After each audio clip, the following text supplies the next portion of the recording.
오늘은 10월의 마지막 날이죠. 10월 31일 수요일 저녁입니다. 수요 저녁 기도회로 나오신 여러분 진심으로 환영합니다. 내일까지 제가 가정교회 컨퍼런스 때문에 녹화로 여러분을 만나게 되겠습니다. 우리 찬송가 208장 부르고 수요일 저녁 기도회 시작합니다.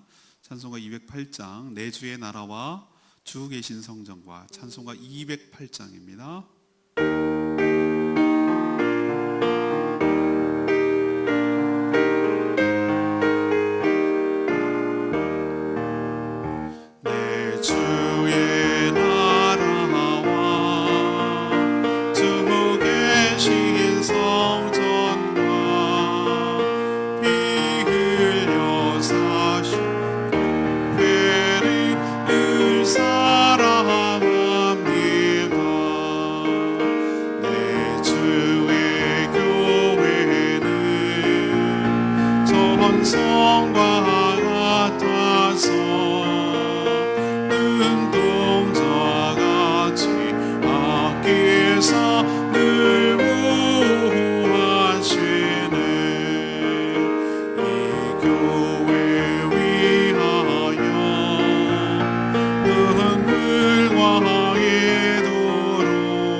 찬양집 798장입니다. 찬양집 798장 날 사랑하신 찬양하겠습니다. 798장입니다.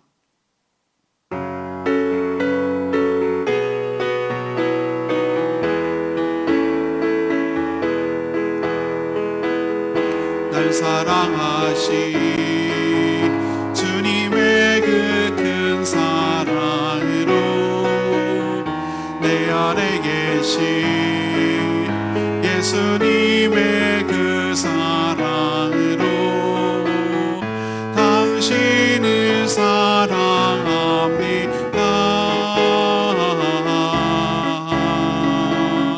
당신을 축복합니다.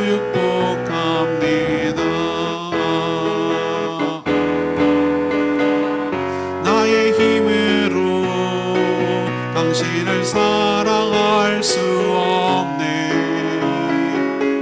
나의 가진 모든 것으로 당신을 축복할 순 없지만 주님이 주신 크고도 놀라우신 그 사랑으로 당신을 사랑합니다.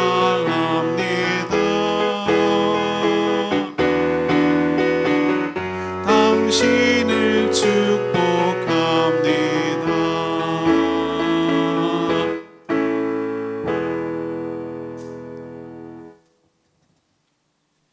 하나님 말씀 데살로니가 후서 3장 17절 18절 딱 두 절입니다. 오늘은 10월 31일 수요일 저녁입니다. 데살로니가 후서 3장 17절 그리고 18절 이렇게 말씀 두 구절인데요. 우리 그냥 함께 337쪽에 있습니다. 함께 한 목소리로 읽도록 하겠습니다. 같이 읽겠습니다. 나 바울은 친필로 문안하노니 이는 편지마다 표시로서 이렇게 쓰노라.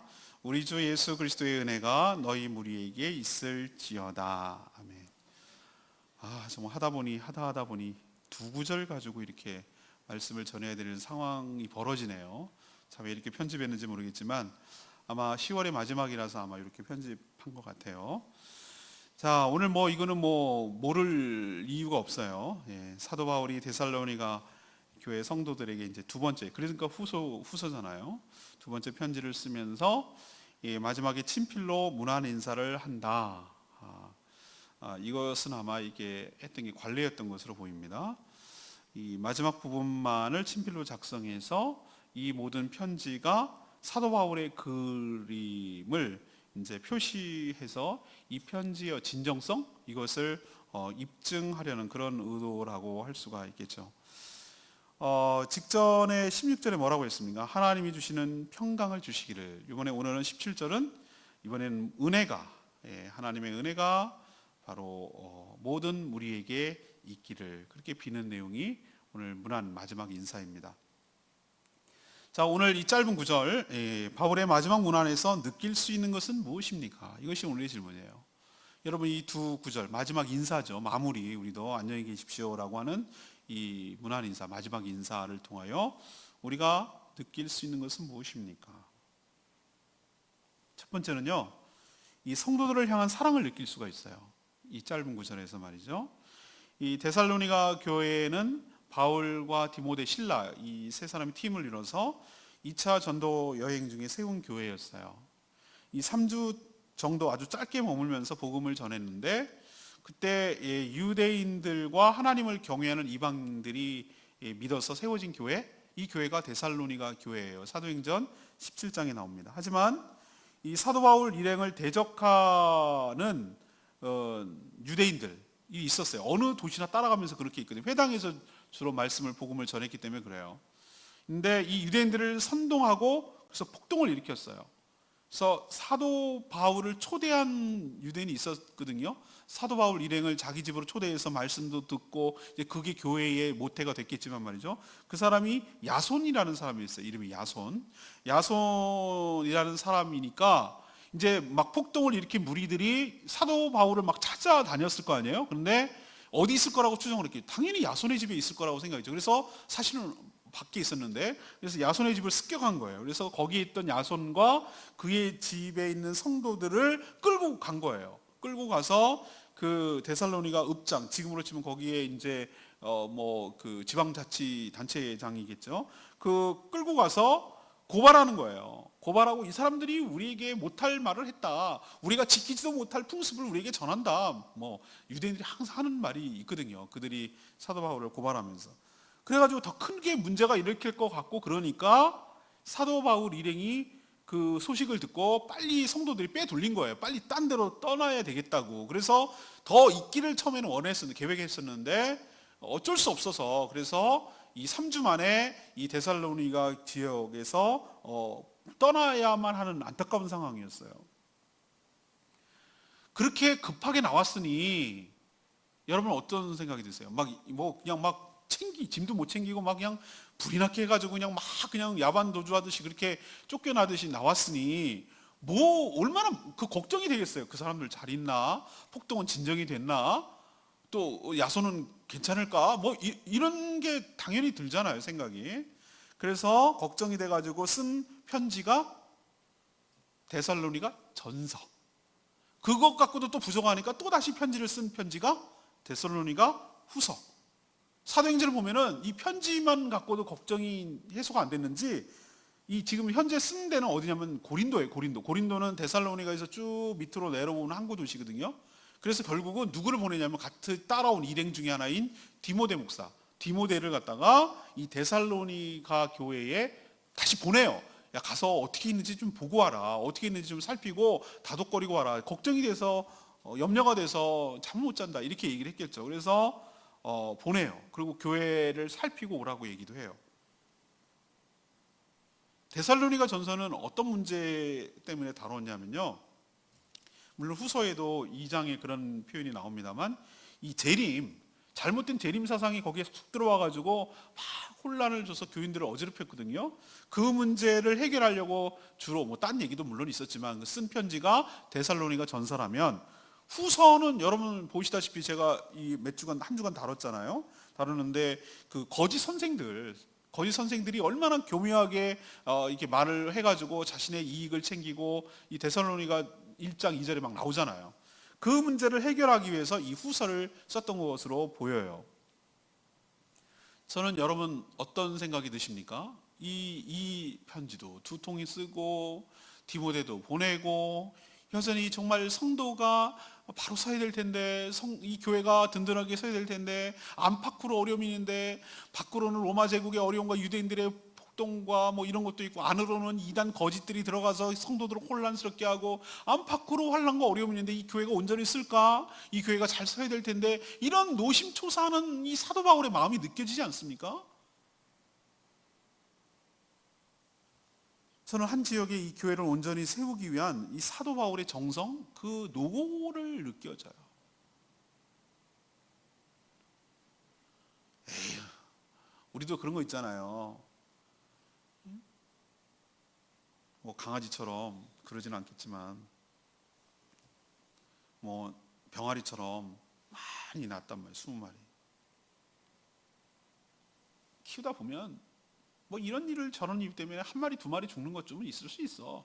뭐 그게 어쩔 수 없어. 슬프고 아프고 안타깝지만 뭐 어쩔 수 없어. 항상 다 어떻게 다 크나 뭐 이렇게 생각하는 마음으로 마치 만약에 사도 바울이 자기가 2차 3차 전도행에서 쭉 세워진 교회가 다 잘 될 수 있겠어?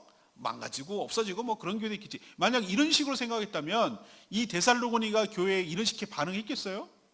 그렇지 않단 말이에요. 교회라는 게 그렇지 않단 말이에요. 얼마나 진액을 쏟고 얼마나 애착이 가고 얼마나 그 3중 짧은 기간인데도 불구하고 그냥 교회만 세워놓고 모른 척하고 그렇게 한 게 아니라 이 교회가 온전히 설 때까지 든든하게 세워질 때까지 믿음으로 잘 설 때까지 끊임없이 설득하고 끊임없이 돌보고 끊임없이 충고하고 끊임없이 권면하는 이 사도 바울의 마음이 느껴지지 않습니까? 저는 바로 교회를 생각하는 주님의 마음이 여기서 읽혀져요.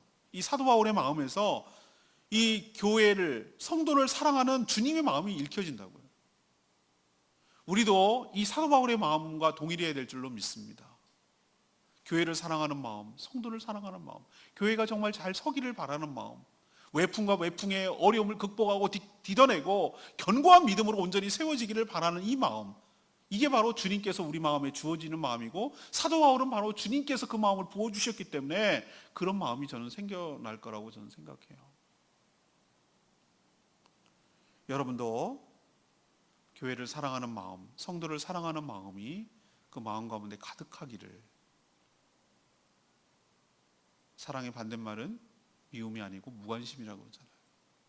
사랑하면 관심이 가기 때문에, 관심이 가기 때문에 그 소식을 듣고 싶어하고 잘 되기를 바라고 잘못되면 안타까워하고 그렇게 되는 거예요. 이게 사랑의 모습이에요.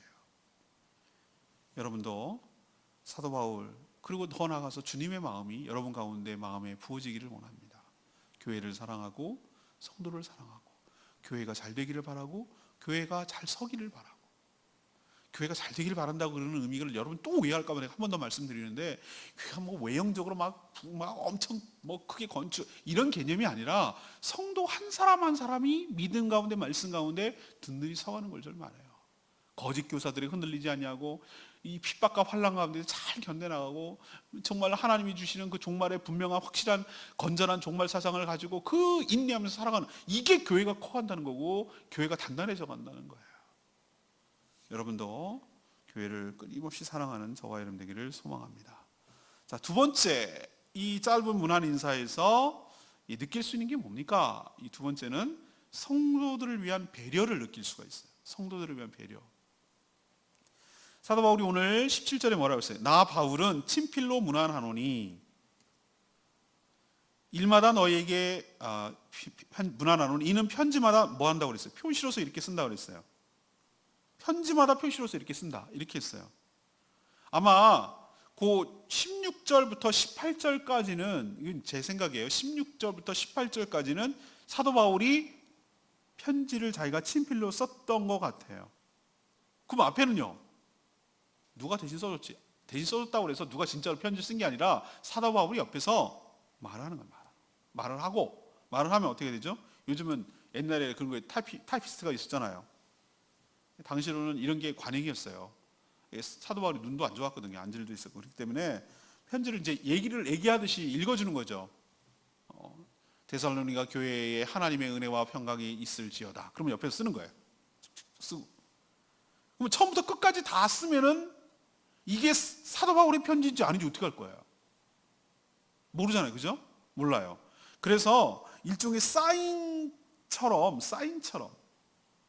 근데 왜 이 사인처럼 요 마지막 부분은 친필로 쓰냐면은 이미 여러분 2장 2절로 가볼까요? 2장 2절에 보면은 뭐라고 그러냐면은 우리한테서 받았다라고 하는 편지로나 주의 날이 이르렀다고 해서 쉽게 마음이 흔들리는 자가 있다고 그랬어요. 이게 뭐냐면은 가짜 바울 편지를 가지고 봐라 바울이 이렇게 얘기했다라고 하는 사기치는 일종의 자가 있거든요. 있기 때문에 그게 아니라 이 사도 바울의 편지라고 속이면서 주님의 날, 주님의 재림이 임박했다고 주장하는 거짓 선생들이 있었어요. 그래서 이 마지막 부분은 자신이 직접 친필로 써서 이것이 내가 곧 바울이 직접 편지를 내가 썼다라는 이 편지는 내가 쓴 편지야 라고 인증해주는 일종의 표시 같은 역할을 한 거예요. 편지마다 이 표로 삼았다라는 것은 자기가 그렇게 관례적으로 해왔다는 뜻이에요. 이 얘기는 뭐냐면은 내 편지의 특징이 뭔지 알아? 앞에는 쭉 불러가지고 대필로 썼을지 모르지만 뒷부분에는 내가 이런 식으로 내 손으로 직접 써가지고 내 필체로 내가 쭉 써가지고 한 것이야 라는 게 나의 편지라는 증거이기도 해. 다른 편지와 다른 가짜 편지와 확실히 차이가 나는 점이 바로 이 점이야 라는 것을 지금 데살로니가 교회 성도들에게 인식시키고 있는 거예요. 왜 이렇게 했을까요? 할 수만 있다면 모든 방법을 다 동원해서 자신의 주장이 진리인처럼 속이려고, 성도들을 미혹시키려고 꿰는 그런 악한 자들이 옛날에도 있었고 지금이나 또 있었고 항상 존재하거든요. 사도 바울의 이 마지막 부분에 이 친필로 쓰는 작업이 없었다면 데살로니가 교회 성도들은 이 편지가 진짜로 사도 바울이 쓴 거 맞아? 내용으로 보면 그럴 것 같은데 근데 이게 썼다는 증거가 없잖아. 누가 쓸 수도 있는 내용이잖아 라고 자기들도 이걸 받아들여야 될지 말아야 될지에 대해서 굉장히 혼란스럽지 않았을까요? 그래서 그런 혼란을 피하게 하기 위해서 이건 내가 쓴 편지 맞아 라는 것을 인식시키기 위해서 마지막 작업을 자기가 하는 거예요. 번거롭고 수고스럽지만 요즘으로 치면은 서명하세요, 보험 계약서에 서명하세요, 이름 여기다가 서명하세요, 이렇게 서명하기 싫으면 지장이라도 찍으세요, 이거 아니면 그것도 안 되면 도장 갖고 오셨죠, 인감 찍으세요, 이거 이 작업은 내가 해야 되는 거예요. 누가 할 수 없는 거예요. 이 마지막 축복 평강의 주께서 친히 때마다 요 부분은 사도 바울이 자기가 직접 쭉쭉쭉 써가지고 이걸 함으로 인해서 이건 누가 봐도 바울의 필체를 본 사람들은 알 거 아니에요. 익숙해한 사람은 알 거 아니에요. 이것을 통해서 이 편지의 진정성을 그들에게 입증시키려고 했다는 거예요. 자, 이건 어디서 제가 느낄 수 있냐면 이런 과정을 통해서 제가 알 수 있는 앞에 있는 말과도 연결되는데요. 정말 데살로니가 교회 성도들을 사랑하는구나 라는 것을 저는 알 수가 있어요. 왜? 사랑하게 되면 상대를 배려하게 돼 있어요. 사랑하게 되면 상대가 불편하지 않도록 하게 하기 위한 것이 있어요. 상대를 사랑하면 상대가 헷갈리지 않도록 하려는 그런 마음이 있어요. 항상 상대방 입장에서 생각을 해줘요. 내 입장에서 나의 편의 때문에 생각하면 이것도 끝까지 써 내가 했다고 해 라고 할 거예요. 그런데 그렇게 안 하고 수고로움을 한 이유는 상대방을 배려하기 때문에.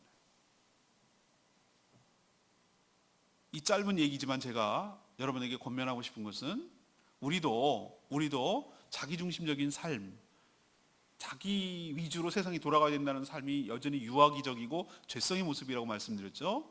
우리도 사도 바울처럼 상대를 배려하는 마음이 우리 가운데 있게 되기를 원합니다.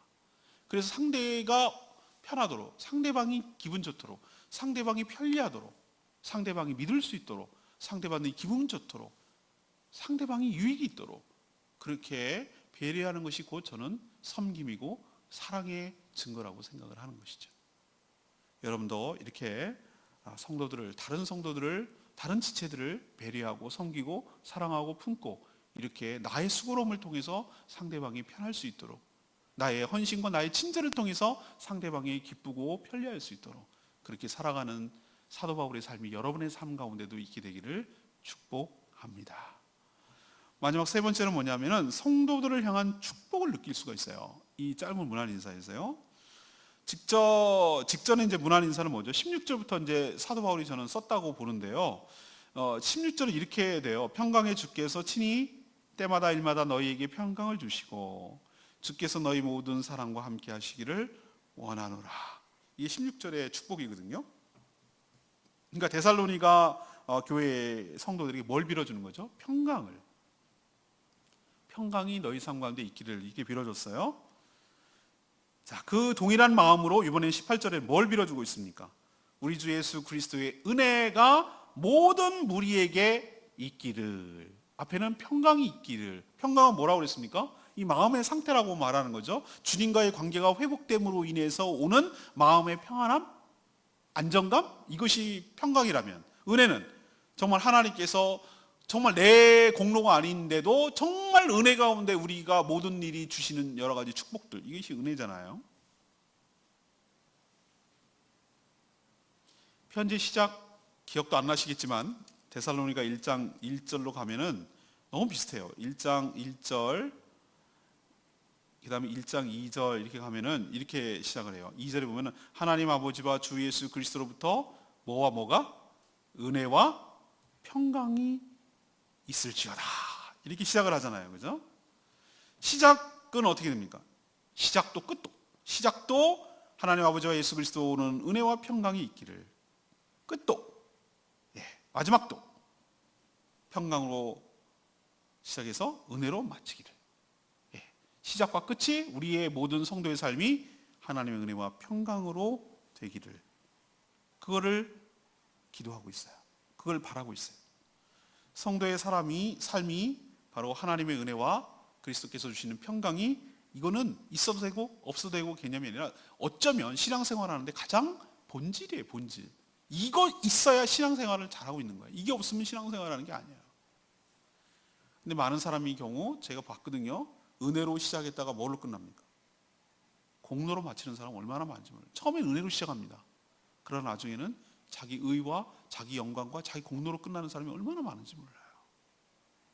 또 평강으로 시작을 했다가 처음에는 좋은 마음으로 시작했다가 마음이 상하고 마음이 망가지고 그래가지고 시작할 때보다 훨씬 더 마음이 안 좋아지고 악해지고 독해지고 마음이 상해지고 마음이 더 삐뚤어지고 막 이렇게 끝나는 사람도 제가 봤어요. 이건 신앙생활 잘하는 게 아니에요. 너희 무리에게 있을지어다. 무리란 모든 성도들을 말해요. 저는 생각할 때 이 무리 가운데는 잘못된 종말 사상의 영향을 받아서 일하지도 않고 먹는 문제만 일으킨 자도 있을 거라고 생각해요.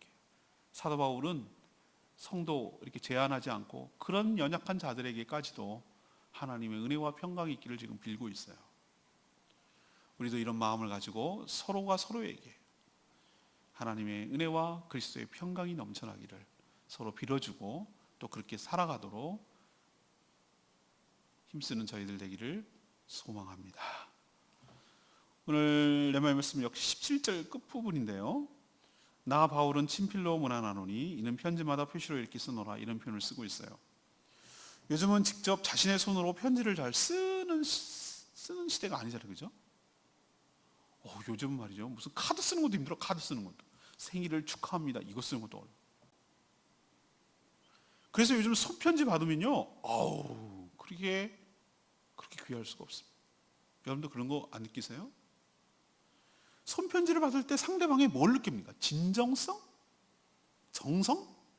뭐 이런 게 느껴지지 않나요? 자신을 생각하면서 시간을 내서 직접 자기가 수고로움을 가지고 나를 생각하면서 썼다는 게 느껴지잖아요. 그때 감동을 받는 거예요. 성도를 양육하고 가르치는 일은 이건 누구도 대신할 수가 있는 것이 아니에요. 사도 바울이 해야 되는 일이에요. 성도를 아끼며 사랑하는 마음으로 직접 손이 써야 되듯이 손이 가야 되는 일이에요. 사람은 그냥 기계처럼 커지지 않아요. 사람은 수고로움이 있어야 돼요. 이런 헌신이 있어야 돼요. 이런 배려가 있어야 돼요. 이런 것이 있어야 뭐 하나가 되는 거예요. 그래야 뭔가 역사가 일어나는 거예요. 그래서 친필 편지는 저는 사도 바울의 사랑의 표시, 그의 양육의 태도, 뭐 이런 증거이라고 생각돼요. 그래서 저도 도전이 되는 거예요. 제가 뭐 성도들에게 친필로 뭐 쓴다 이런 개념이 아니고 저도 이런 수고로움과 이런 정성을 가지고 성도들에게 대해야 되겠구나, 이게 옳은 태도구나 라는 생각을 오늘 말씀을 통해서 제가 하게 된 것이죠. 자, 오늘 질문으로 다시 돌아가십시다. 이 짧은, 참 한 구절도 아니고 두 구절 딸랑 요 가지고 이렇게 말씀을 전하기가 참 어려운데, 아무튼 그래도 저는 해냈어요. 사도 바울의 이 짧은 문안 인사를 통해서 여러분 무엇을 느낄 수가 있습니까? 라는 것이 오늘의 질문이에요. 뭘 느낄 수 있다고 그러죠? 첫 번째, 성도들을 향한 사랑을 느낄 수가 있다. 사랑이 있으니까 이렇게 편지도 하고, 사랑이 있으니까 이런 얘기도 해주는 거고, 사랑이 있으니까 편지도 2번 보내는 거고, 뭐 그런 거 아니에요? 친필로 편지를 쓰는 거고, 이런 거 아니겠어요? 우리도 이런 마음을 달라고 기도해야 될 줄 압니다. 두 번째는 뭐죠? 성도들을 위한 배려를 느낄 수 있어요. 사랑하면 배려하게 돼 있거든요. 친필을 왜 쓴다고 그랬어요? 가짜 편지가 많으니까. 요즘 가짜 뉴스도 많아지는데, 가짜 편지가 많으니까 이 거짓 선생들이 사기치는 거예요. 이거 사도 바울 편지라고 해놓고 자기 입맛에 맞도록 막 써놔가지고 헷갈리게 만들고 현혹하는 사람들이 많았단 말이에요. 그래서 내가 내 편지라는 것을 어떻게 알 수 있는가, 차별화되는가, 이건 지문 같은 거, 인장 같은 거, 도장 같은 거, 뭐 이런 성격이에요. 그래서 자기의 필체로 마지막 부분만, 문안인서만 써가지고, 이런 게 사도 바울의 편지 특징이고, 요 필체가 사도 바울의 필체야라는 것을 알게 함으로, 이 편지가 내가 한 편지야 라는 것을 알게 하려는, 상대방을 믿게끔 하려는 배려 같은 거라고 느껴지잖아요. 그래서 우리도 이런 성도들을 위한, 상대방을 위한 배려하는 마음이 좀 있어야 되겠다. 세 번째는 뭡니까? 성도들을 향한 축복을 느낄 수 있어요. 앞에는 뭐가 있어야 된다고 했죠? 그리스도의 평강이 임하기를, 하나님의 은혜가 너희 가운데 임하기를. 데살로니가 후서 편지를 시작하면서 너희에게 하나님의 은혜와 예수 그리스도의 평강이 있을지어다. 또 마지막도 일마다 때마다 너희에게 평강을 주시고 너희 무리에게 주 예수 그리스도의 은혜가 있기를 원하노라. 은혜와 평강으로 시작해서 평강과 은혜로 끝나잖아요. 여러분의 삶도 은혜와 평강으로 시작해서 평강과 은혜로 끝나는 복된 인생 되기를 간절히 축복합니다. 오늘 말씀 붙들고 기도하기 전에 우리 798장인가요? 아까 불렀던 798장 부르고 우리 기도하는 시간 갖도록 하겠습니다. 찬양집 798장입니다.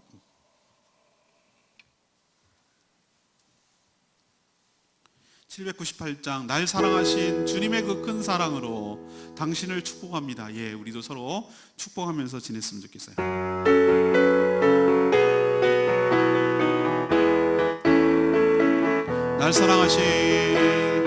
날 사랑하신 주님의 그 큰 사랑으로 내 안에 계신 예수님의 그 사랑으로 당신을 사랑합니다.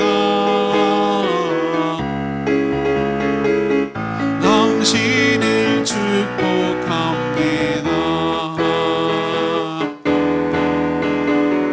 나의 힘으로 당신을 사랑할 수 없네. 나의 가진 모든 것으로 당신을 축복할 순 없지만 주님이 주신 크고도 놀라우신 그 사랑으로 당신을 사랑합니다.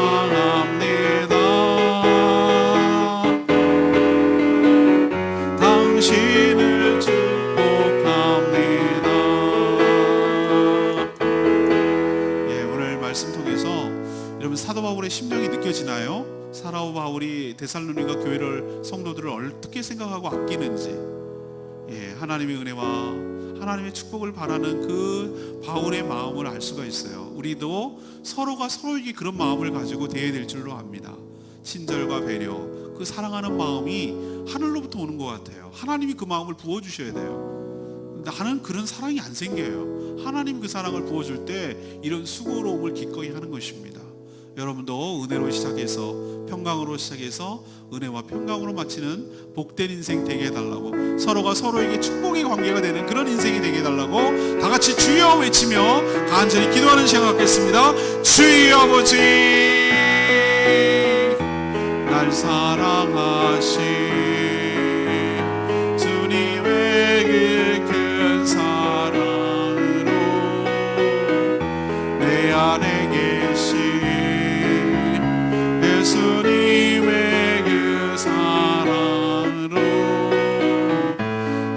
당신을 사랑합니다.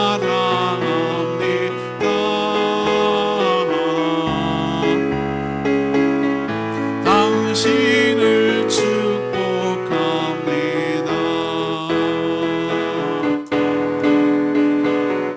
나의 힘으로 당신을 사랑할 수 없네. 나의 가진 모든 것으로 당신을 축복할 순 없지만 주님이 주신 크고도 놀라우신 그 사랑으로 당신을 사랑합니다.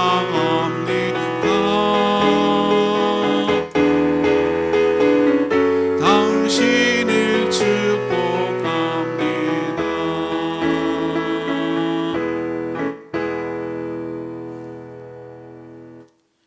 하나님, 사도 바울의 마지막 문안 인사를 통해 그가 데살로니가 교회의 성도들을 어떻게 생각하고 대하고 있는지 알 수가 있습니다. 세워만 놓고, 교회를 그냥 세워만 놓고 모른 척하는 무관심이 아니라 끝까지 교회가 정말 바로 서도록 그렇게 하는 모습을 통하여 우리가 도전을 받습니다. 저희도 하나님이 주시는 이 교회를 사랑하는 마음, 성도들을 사랑하는 마음, 그 마음이 저희 가운데 부어지게 하셔서 저희도 끝까지 교회를 사랑하며 성도들을 사랑하게 하여 주시옵소서. 또한 친필로 마무리해서 편지의 진리를 알 수 있도록 상대방을 배려하는 마음도 느껴집니다. 저희도 사랑하면 상대방을 배려하듯 다른 성도들, 다른 지체들을 배려하며 친절을 베푸며 살게 하여 주시옵소서. 또한 오직 하나님과 예수 그리스도의 은혜와 평강이 있기를 기원하는 말에서 우리 성도가 무엇으로 살아가는지 깨닫습니다. 저희도 하나님의 은혜와 평강이 저희 삶을 지배하고 이끌게 하여 주시옵소서. 시작도 은혜와 평강으로 했다면 인생의 마침도 은혜와 평강으로 마치게 하여 주시옵소서. 오늘도 간구하는 모든 기도가 응답되기를 소원하옵고 예수 그리스도의 이름으로 축복하며 기도합니다. 아멘. 오늘은요, 수요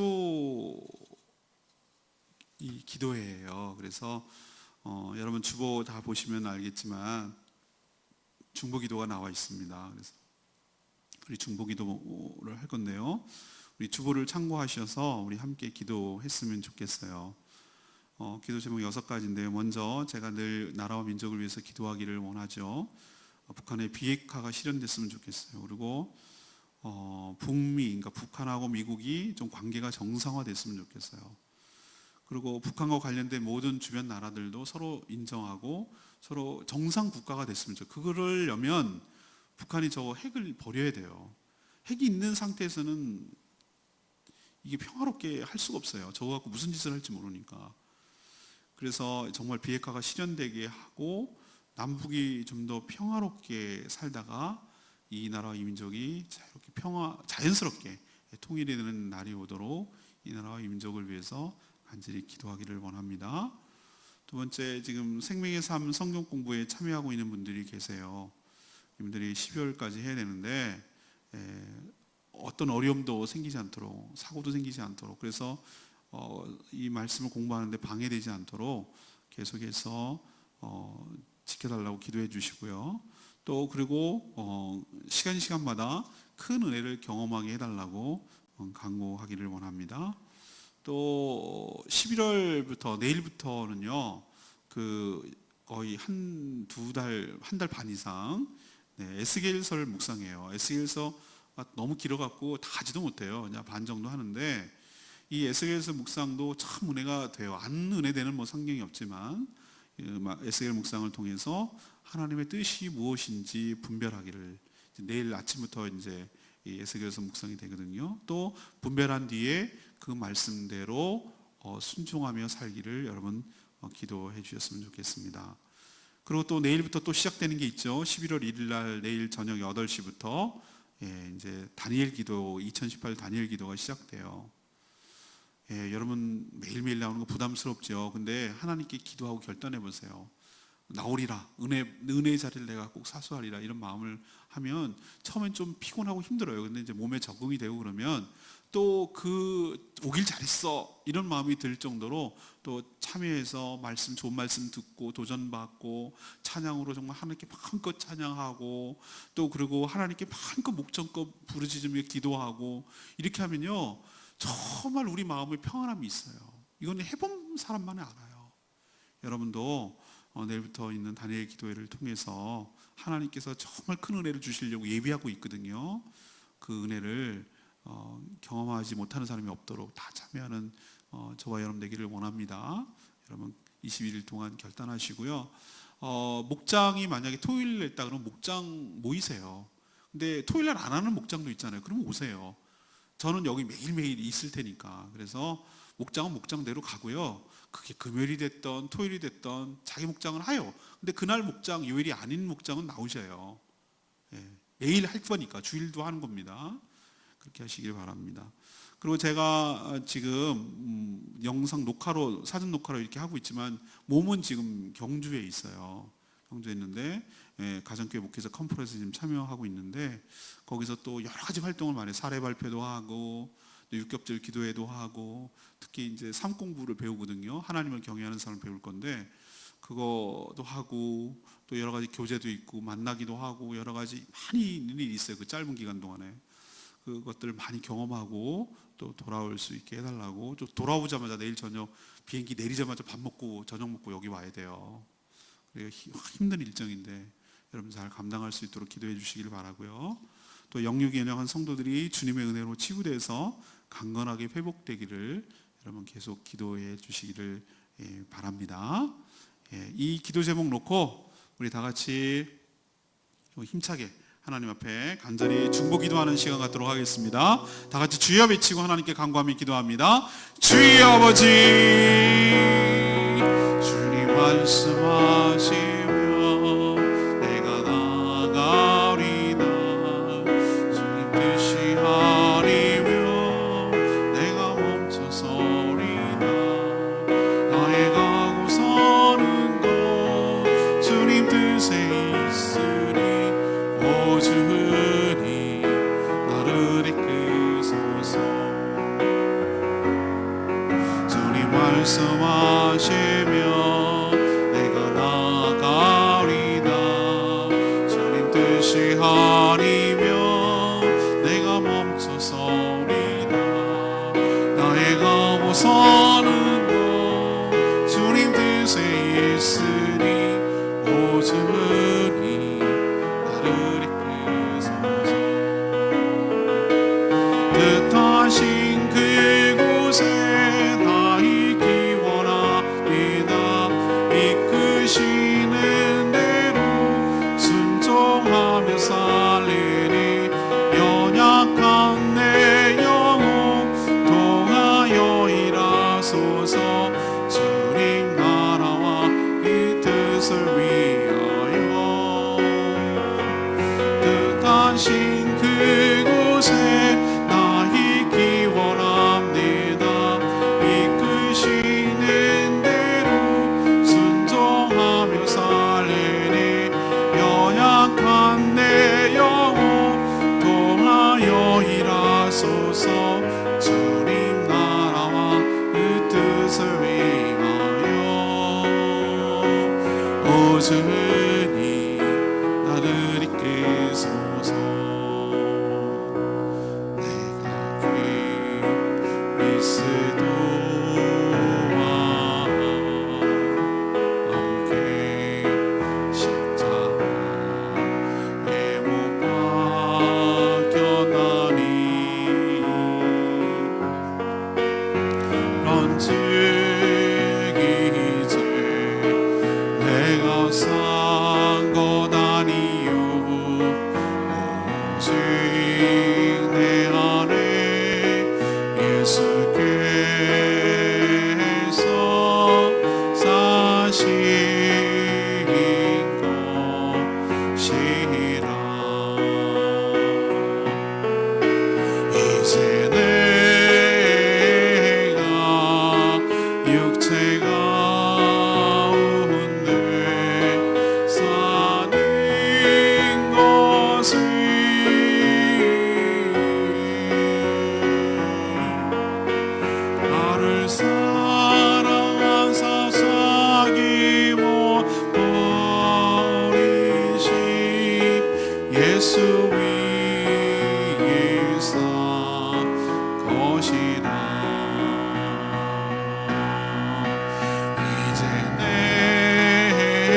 것이라.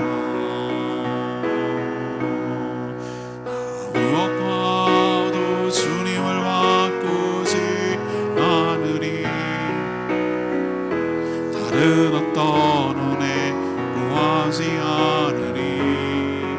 오직 주님만이 내 삶의 도움이시니 주의 얼굴 보기 원합니다.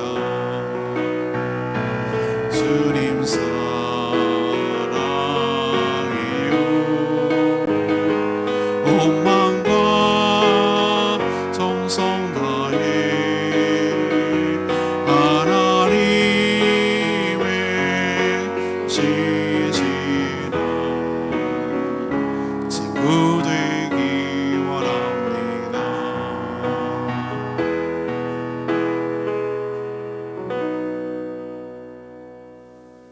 하나님, 저희 나라가 지금 이민족이 남북한이 아주 중요한 기로에 있습니다.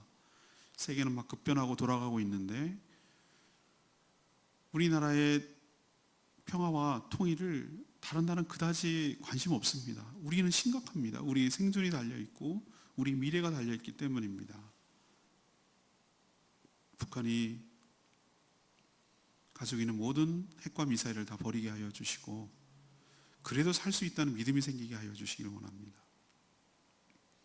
남과 북이 대치하고 서로 싸우고 미워하고 증오하고 경쟁하고 이런 시대를 끝내게 하여 주시고 서로 인정하고 공존하고 평화롭게 살다가 자연스럽게 통일되는 역사가 있게 하여 주셔서 번영되고 자유로운 대한민국인 조국을 후손들에게 물려줄 수 있게 축복하여 주시옵소서. 지금 생명의 삶 성경 공부 14기가 진행 중에 있는데 참여하는 모든 분들이 큰 은혜를 경험하게 하시고 사고나 어려움이 생기지 않도록 하나님께서 눈동자와 같이 지켜주시며 그래서 세례받는 데 지장이 없도록 은혜를 베풀어 주시기를 원합니다. 11월부터 내일부터 에스겔서 묵상이 시작되는데 분명 하나님께서 예비하신 은혜가 있을 줄로 믿습니다.